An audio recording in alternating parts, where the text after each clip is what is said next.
Right. മങ്ങാത്ത കണ്ണട വെച്ച് നോക്കുമ്പോൾ കാണാൻ പറ്റുന്നൊരു കാര്യമുണ്ട്. ധ്രുപദ് ഗൗതം എന്ന് പറയുന്ന വിദ്യാർത്ഥി എഴുതിയൊരു കവിതയുണ്ട്. ഭയം എന്നായിരുന്നു ആ കവിതയുടെ പേര്. ആ കവിതയുടെ അവസാനം ഇങ്ങനെയാണ്: ഭയം ഒരു രാജ്യമാണ്, അവിടെ നിശബ്ദത ഒരു ആഭരണമാണ്. ഇന്നിപ്പോൾ സെലക്റ്റീവായ നിശബ്ദത പാലിച്ച ചിലയധികം ആളുകളുണ്ട് നമ്മുടെ രാജ്യത്ത്. അവരോടാണ് പറയുന്നത്, ഈ രാജ്യം എങ്ങോട്ടാണ് പോകുന്നതെന്ന് നിങ്ങൾക്കറിയുമോ? ഇതൊരു അർത്ഥ ഫാസിസ്റ്റ് ശൈലിയിലേക്ക് രാജ്യം മാറുന്നതിൻ്റെ സൂചനകളാണ് ന്യൂനപക്ഷങ്ങൾക്കെതിരെയുള്ള തുടരെയുള്ള ഈ ആക്രമണങ്ങൾ. ഒന്നും രണ്ടുമല്ല. എന്തുകൊണ്ടാണ് ഭരണഘടന ബന്ദിയായിരിക്കുന്നുവെന്ന് ഞാൻ പറയുന്നത്? ഇന്ത്യ ഇതിനകം തന്നെ ഒരു ഡീപ് സ്റ്റേറ്റിനെ കൂടി വളർത്തിയെടുത്തിട്ടുണ്ട്. 2014 മുതലുള്ള സർക്കാരുകളുടെ നിരന്തര ശ്രമഫലമായി ഇപ്പോൾ ഒരു ഡീപ് സ്റ്റേറ്റ് ഇന്ത്യയെ ഭരിക്കുന്നുണ്ട്. BJP ഭരിക്കുന്ന സംസ്ഥാനങ്ങളിൽ യഥാർത്ഥത്തിൽ വസ്തുതാ പരിശോധന നടത്താൻ പോകുന്നത്, അവിടെ പോയി നിങ്ങളുടെ ഡോക്യുമെൻ്റുകൾ ചോദിക്കുന്നത് പോലീസല്ല. ഇതാണ് സുജയ നേരത്തെ പറഞ്ഞൊരു കാര്യം. അവിടെ ഒരു തെറ്റുപറ്റിയിട്ടുണ്ട്, തെറ്റല്ല, അതാണ് അവിടുത്തെ രീതി. TT വിളിച്ച് നേരെ ബന്ധപ്പെടുന്നത് പോലീസിനോടല്ല, അവിടെ അധികാരമുള്ള അവിടുത്തെ ബജരംഗദൾ പ്രവർത്തകരോടാണ്.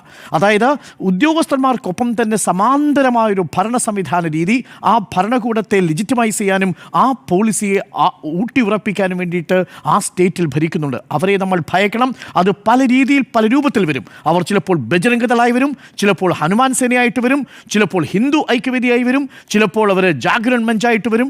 അങ്ങനെ പല വേഷത്തിൽ പല രൂപത്തിൽ വരുന്നവരുടെ ഫ്രിഞ്ച് എലമെൻറ്റുകളുടെ ഒരു ഡീപ് സ്റ്റേറ്റിൽ ഭരണഘടന സ്വാഭാവികമായും ബന്ദിയാക്കപ്പെടും. ഇതാണ് എൻ്റെ കൺസേൺ. ഛത്തീസ്ഗഡിലും കാണുന്നത് അത്തരമൊരു ഡീപ് സ്റ്റേറ്റിൻ്റെ രൗദ്രഭാവമാണ്. അവർ ലക്ഷ്യമിടുന്നത് ആരെയാണ്? മൈനോറിറ്റിയെ. എന്തിനാണ് അവർ ലക്ഷ്യമിടുന്നത്? അവർ റിലീജിയസ് കൺവേർഷൻ നടത്തുന്നു എന്നതിൻ്റെ പേരിൽ. ഞാനൊരു കണക്ക് പറയാം പ്രിയപ്പെട്ട പ്രേക്ഷകരെ. 1947 ഇന്ത്യ സ്വതന്ത്രമാകുമ്പോൾ ഇന്ത്യയിൽ ക്രിസ്ത്യൻ വിഭാഗത്തിൻ്റെ ടോട്ടൽ പോപ്പുലേഷൻ എത്രയാണെന്നറിയാമോ? മൊത്തം പോപ്പുലേഷൻ്റെ 2.24%. 1971 ആയപ്പോൾ അത് വളർന്നു 2.7%. നാമമാത്രമായ വർധനവ്. ഇപ്പോൾ എത്രയാണെന്നറിയാമോ? 2.3%. ഇവിടെ റിലീജിയസ് കൺവേർഷൻ നടത്തി ക്രിസ്ത്യൻ ജനവിഭാഗം അവരുടെ സമുദായത്തെ വളർത്തിയെങ്കിൽ 2.3% ഇരിക്കില്ല ആ പോപ്പുലേഷൻ.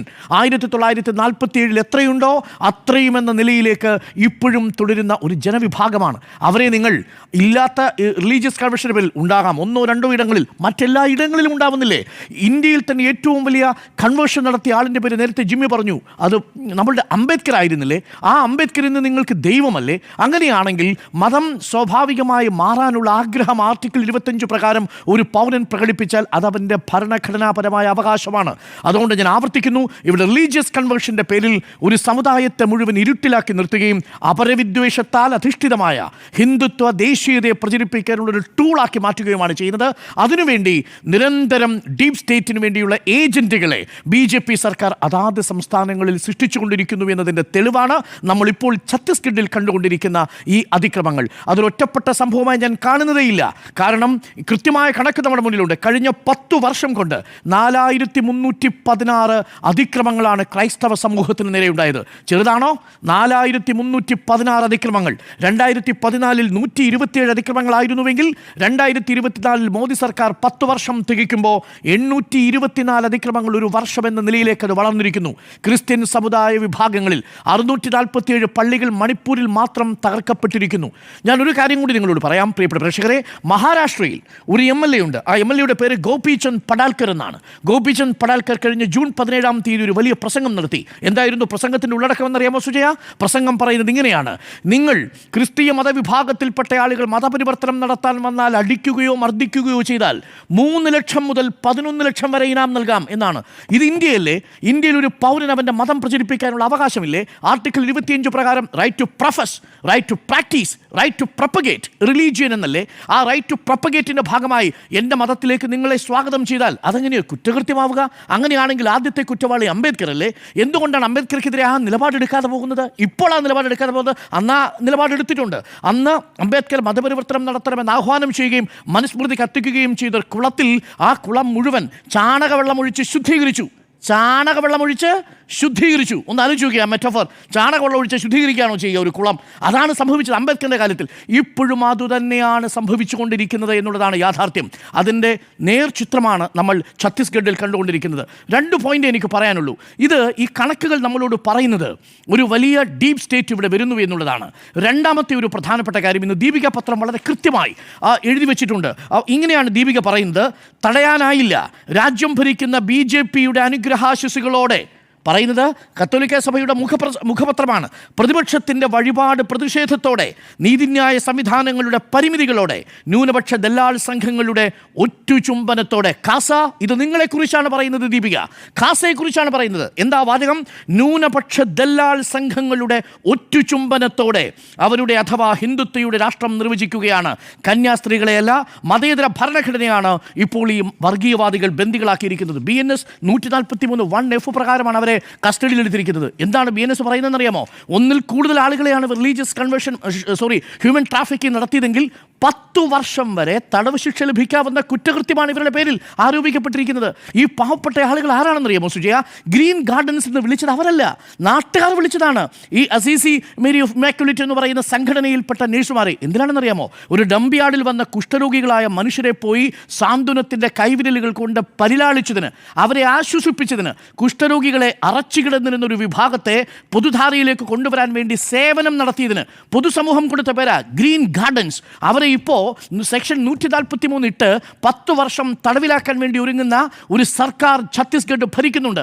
ഇപ്പോഴും ആ മുഖ്യമന്ത്രിക്ക് ബോധ്യമായിട്ടില്ല. മുഖ്യമന്ത്രി ഇപ്പോഴും പറയുന്നത് അത് തന്നെയാണ് എന്നാണ്. 19-22 വയസ്സിനും ഇടയ്ക്ക് പ്രായപൂർത്തിയായ 3 പെൺകുട്ടികൾ അവർക്ക് ഇഷ്ടപ്പെട്ട ഒരു സ്ഥലത്ത് തൊഴിൽ ചെയ്യാൻ പോകുമ്പോൾ അവരെ കൂട്ടിക്കൊണ്ടു പോകുന്ന കന്യാസ്ത്രീകളെ ഹ്യൂമൻ ട്രാഫിക്കിങ്ങിൻ്റെ പേരിൽ ബന്ദിയാക്കുന്നതിലും വലിയ ബന്ദി നമ്മുടെ ഭരണഘടനയിൽ സംഭവിക്കാനുണ്ടോ? ആർട്ടിക്കിൾ 19 ലംഘനമല്ലേ? ഇന്ത്യയിൽ ഏത് സ്ഥലങ്ങളിലും സഞ്ചരിക്കാനും ഏത് തൊഴിലും സ്വീകരിക്കാനുമുള്ള പൗരൻ്റെ അവകാശത്തെയല്ലേ? ആർട്ടിക്കിൾ 25 പ്രകാരമുള്ള മതപരമായിട്ടുള്ള സ്വാതന്ത്ര്യം, മതപരമായി വിശ്വസിക്കാനും അത് പ്രചരിപ്പിക്കാനും അത് ആചരിക്കാനുമുള്ള സ്വാതന്ത്ര്യത്തിൻ്റെ ലംഘനമല്ലേ യഥാർത്ഥത്തിൽ നടന്നിരിക്കുന്നത്? അക്ഷരാർത്ഥത്തിൽ ഇതൊരു പ്രലോഭിത പരിവർത്തനമല്ല, ഇത് ഭരണഘടനയെ ബന്ദിയാക്കിക്കൊണ്ടൊരു ഡീപ് സ്റ്റേറ്റിൻ്റെ പ്രകടനമാണ്. കേരളത്തിൽ ഇതുണ്ടാക്കാൻ പോകുന്ന ഇമ്പാക്റ്റ് ചെറുതാണോ? ചെറുതല്ല എന്നാണ് എൻ്റെ പക്ഷം. പക്ഷേ ഇന്നിപ്പോൾ ഓരോരുത്തരായി പ്രതികരിച്ചു തുടങ്ങിയിരിക്കുന്നു. പാമ്പ്ലാനി പിതാവ് പണ്ട് 300 രൂപയ്ക്ക് റബ്ബർ വിൽക്കാൻ കഴിയുമാണെങ്കിൽ അവർക്കൊപ്പം നിൽക്കാമെന്ന നിലപാട് പ്രഖ്യാപിച്ച പിതാവ്, ആ പിതാവ് തന്നെ ഇന്നിപ്പോൾ സൗമ്യമായിട്ടാണെങ്കിലും പറഞ്ഞിരിക്കുന്നു ക്രൈസ്തവർ ഭീതിയിലാണ്. 900-ലധികം കേസുകൾ രാജ്യത്തെ ക്രൈസ്തവർക്കെതിരെ ചുമത്തി. ഇത് രാജ്യത്തിൻ്റെ മതേതരത്വത്തിന് ഭീഷണിയാണ്. റാഫേ തൊട്ടിൽ പിതാവ് പറയുന്നു, സഭാവസ്ത്രം ധരിച്ച് പുറത്തിറങ്ങാൻ കഴിയാത്ത അവസ്ഥയുണ്ട് എന്ന് ഞങ്ങൾ ഭയപ്പെടുന്നു. ആർട്ടിക്കിൾ 21 പ്രകാരം right to personal liberty and life ഉണ്ട്.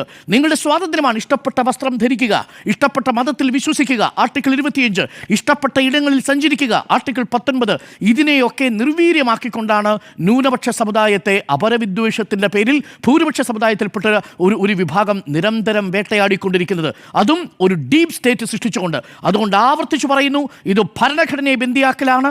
മതേതരത്വത്തിന് പുല്ലുവില കൽപ്പിക്കുന്ന ഒരു ഭരണകൂടം മതേതരത്വം എന്ന മഹനീയമായിട്ടൊരു ആശയത്തെ എങ്ങനെയാണ് വലിച്ചു കീറുന്നത്, വികൃതമാക്കുന്നത് എന്നതിൻ്റെ ഒരു ഉദാഹരണം കൂടിയാണ്. ഒരു ഭയം, ഒരു സംഘടന, ഒരു ന്യൂനപക്ഷ സമുദായത്തെ, ഏതെങ്കിലും ന്യൂനപക്ഷ വിഭാഗത്തിൽപ്പെട്ട ഒരു പൗരനെ ഭയം ചൂഴ്ന്നു നിന്നാൽ ഈ രാജ്യത്തിൻ്റെ ഭരണഘടനയും രാജ്യത്തിൻ്റെ ജനാധിപത്യവും അപകടത്തിലായി എന്നാണ് നമ്മൾ മനസ്സിലാക്കുന്നത്. അത് മഹാരാഷ്ട്രയിലല്ല, അത് ഒഡീഷയിൽ മാത്രമല്ല, ഛത്തീസ്ഗഡിലും മധ്യപ്രദേശിലും BJP ഭരിക്കുന്ന സ്റ്റേറ്റുകളിലെമ്പാടും അതുണ്ടാവുന്നു. അതുകൊണ്ടാണ് ദീപിക പത്രം പറയുന്നത്, കേരളത്തിനു പുറത്ത് ഞങ്ങൾ അരക്ഷിതരാണെന്ന തോന്നലുണ്ടാക്കുന്നു. ഇതൊരു ചെറിയ സ്റ്റേറ്റ്മെൻ്റ് അല്ല, ഇതൊരു പൊളിറ്റിക്കൽ സ്റ്റേറ്റ്മെൻ്റ് ആണ്. എന്തുകൊണ്ടാണ് കേരളത്തിൽ ആ സ്റ്റേറ്റ്മെൻറ്റ് വരാത്തത്? കേരളത്തിൽ ഈ പറയുന്ന ഫ്രിഞ്ച് എലമെൻറ്റുകൾക്ക് കാലുകുത്താൻ നാം നാളിതുവരെ ഒരിടം നൽകിയിട്ടില്ല. നാളിടം നൽകിയാൽ, സൂചി കുത്താനിടം നൽകിയാൽ അവിടെ സംഭവിക്കാൻ പോകുന്നതിനെക്കുറിച്ചാണ് ഈ സൂചന. അതുകൊണ്ട് കേക്ക് കുഴച്ചു വെച്ചിരിക്കുന്നവരുണ്ടാവും. അതിനി ആ കേക്കുമായിട്ട് അരമനയിലേക്ക് വന്നാൽ എങ്ങനെ പ്രതികരിക്കണമെന്നുള്ളത് അരമനയുടെ അധികാരികൾ തീരുമാനിക്കുക.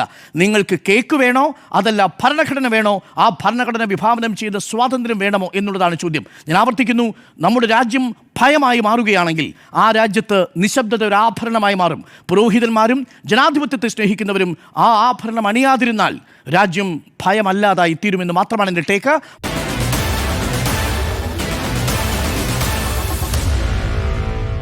Meet the editors.